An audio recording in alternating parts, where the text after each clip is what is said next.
Muy estimado señor Schubert, con respecto a las 3 sonatas de piano que me envía en su amable carta del pasado día 2, le ruego que me excuse si no puedo hacerme ahora cargo de su publicación. ¿No podría componer algunas danzas para 4 manos en estilo más sencillo? Visitando la sucursal de nuestra firma en París, he podido comprobar que sus impromptus no han encontrado el menor eco entre los aficionados. Si pudieseis componer alguna música más brillante y en tonalidades más fáciles, tal vez hubiera posibilidad de que la aceptasen en Francia. En cuanto a su pretensión de cobrar 60 florines por el quinteto vocal titulado Luz de Luna, lamento comunicarle que no acostumbramos a pagar más de 30 por este tipo de piezas. Por lo demás, estaremos encantados en considerar cualquiera de sus gratas sugerencias. Créame, sinceramente suyo, Bernard Schott, hijo, editor de música, Mainz, 30 de octubre de 1828.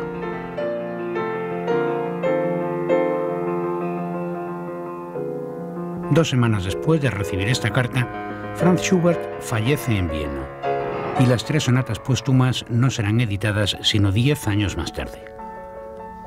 De toda su música de cámara, solamente se publicarán 3 obras durante su vida, y toda la música para piano que logrará ver impresa en sus últimos años serán piezas breves para los bailes, polonesas, Ländler, escocesas, valses, contradanzas, marchas.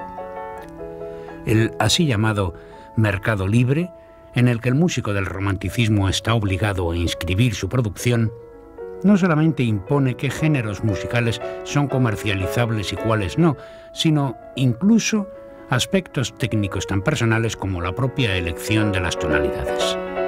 Los impromptus, rechazados por el público parisino, están escritos en escalas que, como las de sol bemol o la bemol mayor, resultan engorrosas para ser leídas a primera vista. No ocurre así en las sonatas póstumas, pero su longitud era desmesurada para la moda del momento.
A comienzos de la década de los 20, Rossini emprende la conquista del mercado parisino, única ciudad de su época dotada de una compañía estable, con cantantes de emolumentos fijos, salvo para los divos, provista de orquesta de 65 músicos, ballet, coro y taller de escenografía propios, donde las óperas se ponen en escena con la máxima altura profesional de todo el siglo XIX, durante todo el año y sin que se realicen más allá de 3 montajes nuevos por temporada.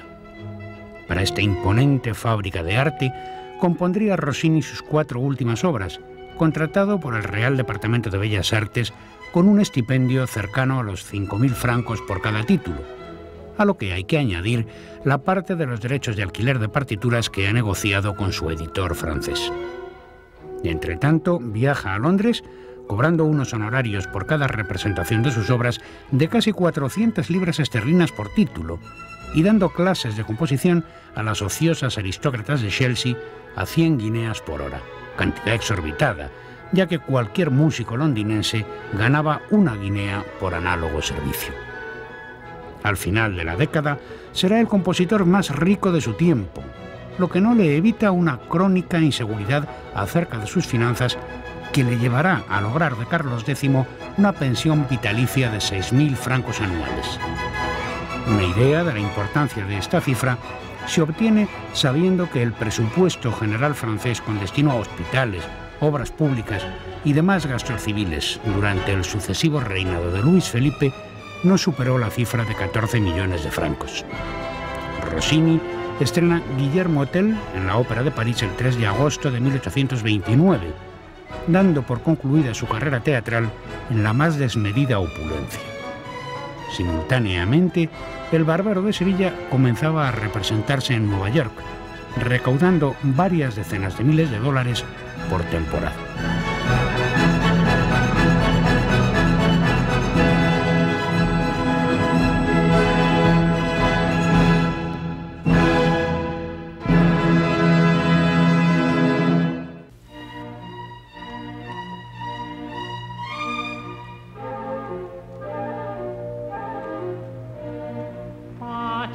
Gioia sia con voi. Mille grazie, non si incomodi. Gioia e pace per 1000 anni. Obbligato, in verità.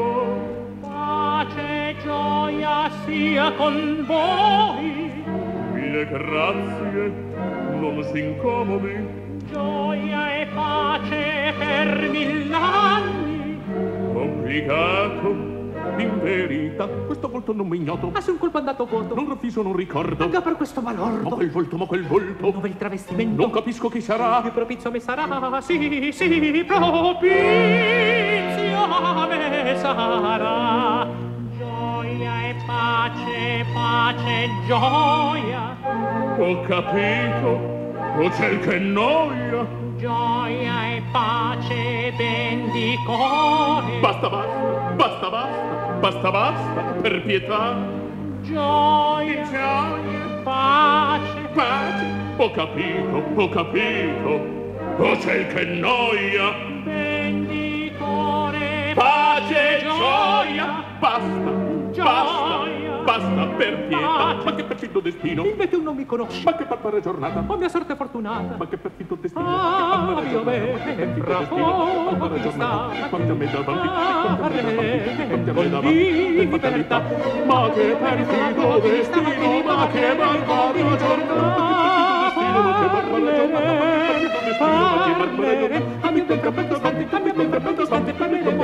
parlerei con libertà. Gioia, che noia, pace, ma basta, gioia, basta, per pietà, ma che perfetto destino, ma che barbara giornata. destino, ma che barbara giornata, Parlerei con libertà, parlerei con libertà.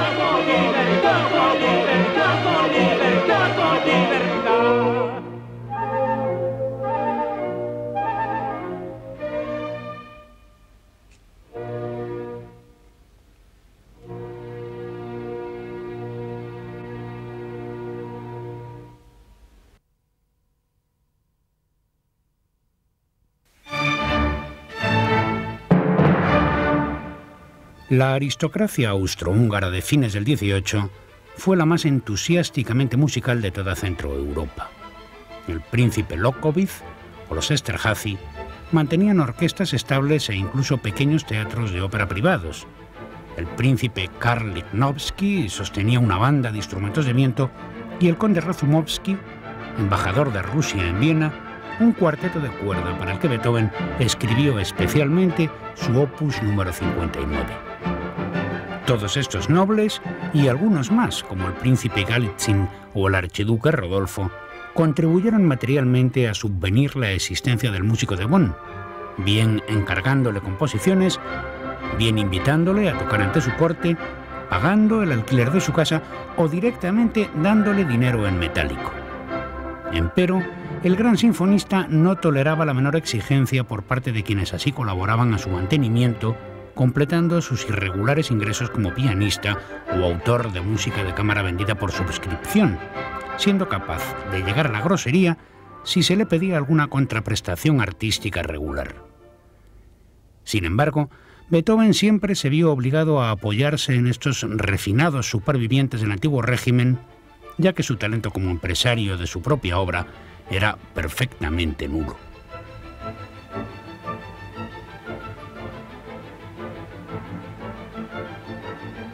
En la que sería su última aparición pública como compositor, ofreció la obertura Opus 124, la Misa en Re y la Novena Sinfonía, además de algunas arias de Rossini, que había visitado Viena el año anterior.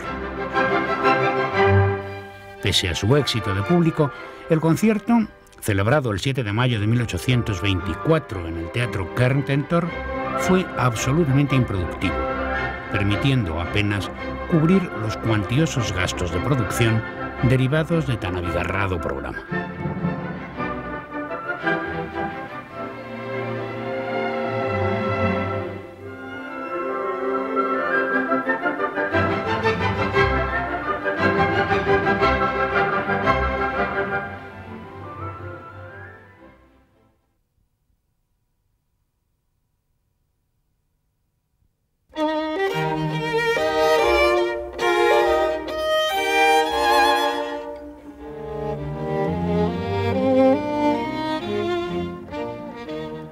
El infrascrito Joseph Haydn queda contratado al servicio de Su Alteza Católica y Romana el príncipe Esterházy en calidad de segundo Kapellmeister, en vista de que el primer Kapellmeister, Gregorius Werner, después de haber consagrado numerosos años al servicio fiel y devoto de la casa, está al presente incapacitado. Visto lo cual, el dicho Joseph Haydn asumirá la dirección de la música de palacio, esperando sepa comportarse como corresponde a un funcionario honorable. Deberá ser moderado, no permitiendo ser superado por sus músicos, pero sin dejar, por ello, de ser justo, dulce y tranquilo, debiendo velar para que, al ser la orquesta llamada, se presenten todos los músicos con librea, medias y ropa blanca, empolvados y con coleta o peluca anudada, y evitando tanto las familiaridades excesivas con los músicos como toda vulgaridad comiendo, bebiendo o en la conversación.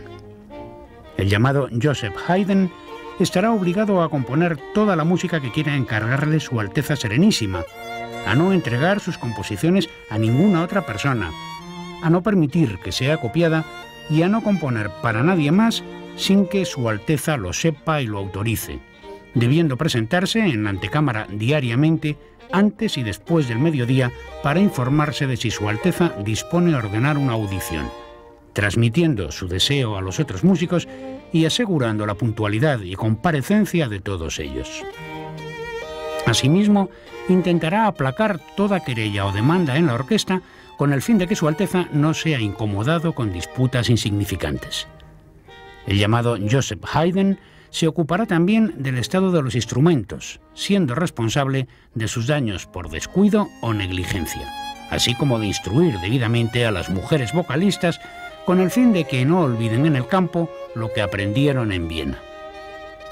Y como el dicho vicekapellmeister toca diferentes instrumentos, procurará practicarlos todos para conservarlos en buen estado. Su Alteza Serenísima se complace en esperar que el llamado Joseph Haydn observará por propia voluntad no solamente estos reglamentos, sino también lo que en cualquier momento pueda requerir Su Alteza, mereciendo el favor del príncipe su señor, que confía en su celo y en su discreción, pudiendo esperar ser nombrado primer Kapellmeister si Su Alteza queda satisfecho con sus servicios. Un salario de 400 florines por trimestre será concedido al llamado vicekapellmeister, que comerá en la mesa de la servidumbre o recibirá medio florín en su defecto. Firmado en Viena el 1 de mayo de 1761.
Con la mitad del sueldo trimestral de Haydn, podía alquilarse una casa aceptable en el centro de la Viena de Mozart durante todo el año. Pero un compositor palaciego no solía estar tan bien retribuido. 20 años atrás, en la orquesta de Federico el Grande, Carl Philipp Emanuel Bach cobraba 300 táleros anuales como clavecinista, mientras Johann Joachim Quantz, que en Dresden apenas había alcanzado los 250, obtenía ahora 2000 como compositor de corte, director y profesor de flauta real. Esa cifra, elevadísima, fue pagada también durante varias temporadas a diversos castrados italianos contratados por la Ópera Regia en la misma época. Pero los honorarios más opulentos de la primera mitad del siglo XVIII fueron los 6.000 táleros obtenidos por la soprano Giovanna Astrua en la temporada de 1748, superior a la del mismísimo primer ministro del rey de Prusia. Cantidades escandalosas que 20 años antes habían acarreado la ruina de Händel como empresario del teatro londinense de Haymarket en los mismos días en que Johann Sebastian Bach alcanzaba apenas a ganar 700 táleros en Leipzig, debiendo para ello dirigir la actividad musical en las 4 iglesias principales, actuar en bodas y funerales, dar clases diarias de canto, de clavecín y de latín a los alumnos de las 4 cantorías y componer todas las músicas necesarias para el servicio eclesiástico.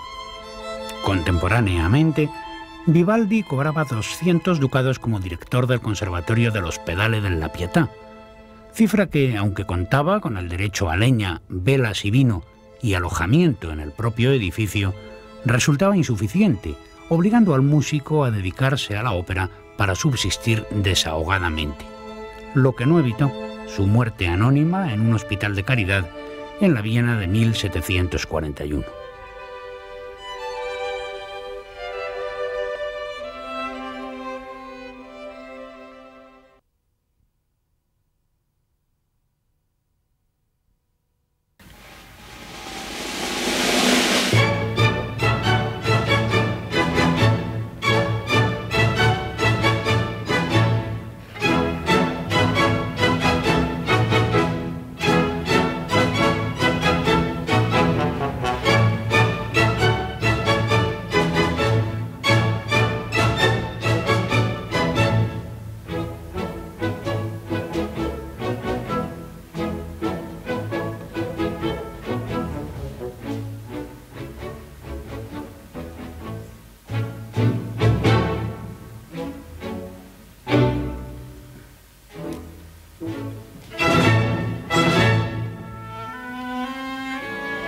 El trabajo del músico produce extraordinaria cantidad de capital a través de todas las formas de su reproducción física o mecánica.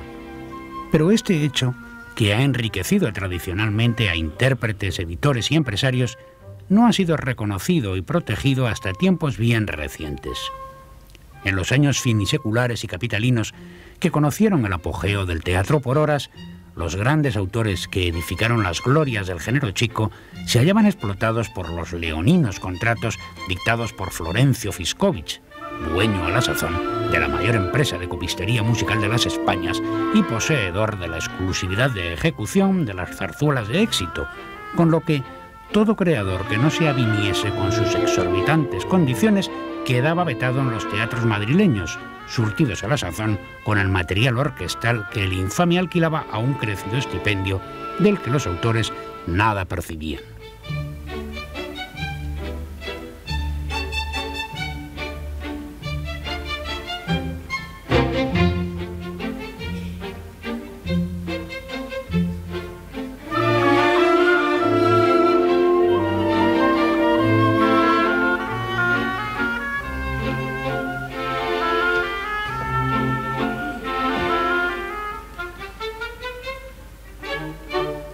Haciendo cara a tan vituperable injusticia y arriesgándose a convertirse en proscrito para el resto de su vida laboral, el gran Ruperto Chapí fue el primero en realizar copias del material de sus propias composiciones, gestionando directamente su alquiler, viéndose represaliado por Fiscovich, ya que Chapí no quiso vendérselo.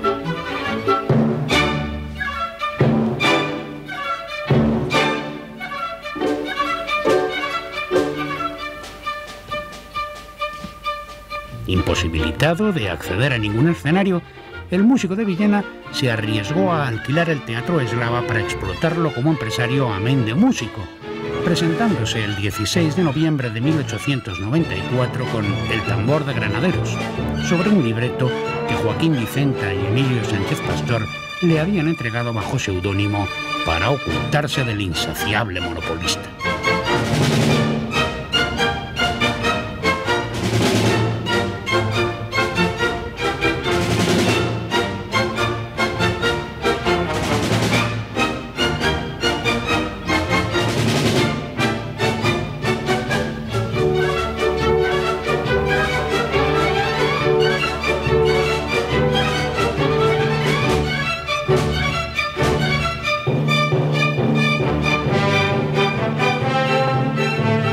La obra alcanzó un gran éxito, lo que permitió a Chapí salir adelante con su querella, ofreciendo la explotación conjunta de sus propias obras al resto de los compositores y libretistas activos en Madrid, que bajo nombres supuestos fueron rápidamente pasando al grupo de Chapí, descapitalizando a Fiscovich y protegiendo sus intereses mediante la creación de lo que hoy se conoce como Sociedad de Autores, y que cronológicamente fue una de las primeras entidades dedicadas a conseguir que el creador recuperase parte de la plusvalía generada por su trabajo.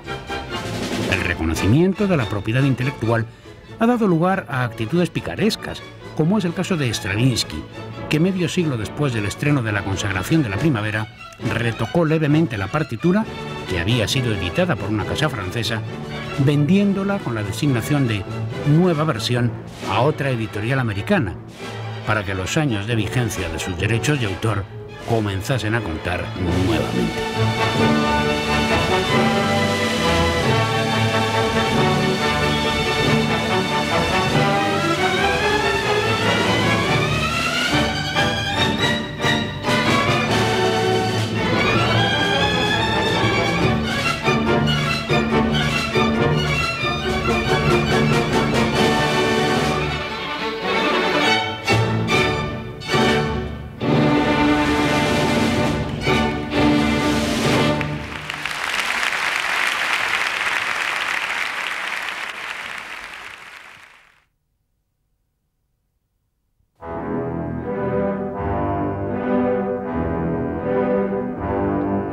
En los primeros meses de 1935, Sergei Prokofiev ha regresado definitivamente a su patria, haciéndose cargo de su primer encargo en gran escala. Un ballet argumental, en 3 actos, en la más pura tradición rusa de Tchaikovsky y Petipa. Prokofiev trabaja en una confortable dacha que el gobierno pone a su disposición en Tarusa, un pueblo junto al río Oká, usado como retiro campestre para el personal del Teatro Bolshoi. Y mientras el país avanza en la doble tarea de construir el socialismo y la industrialización, el músico elige el tema shakespeariano de Los trágicos amantes de Verona y en apenas 6 meses completa una ingente partitura de 56 números que está llamada a convertirse en la obra maestra del realismo socialista, Romeo y Julieta.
Durante el mismo verano de 1935, Alban Berg concluye el concierto encargado por el violinista Louis Kastner.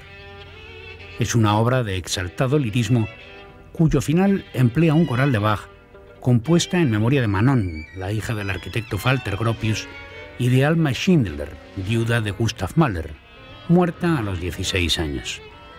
El estreno se anuncia en el festival que la Sociedad Internacional de Música Contemporánea celebrará en Barcelona en la primavera de 1936, pero Berg no asistirá. El concierto, que había dedicado a la memoria de un ángel, se convierte en la música virtual de su propio requiem. Una infección inoculada por la picadura de un insecto la última semana del mes de agosto acabará definitivamente con su vida en la mañana de Nochebuena.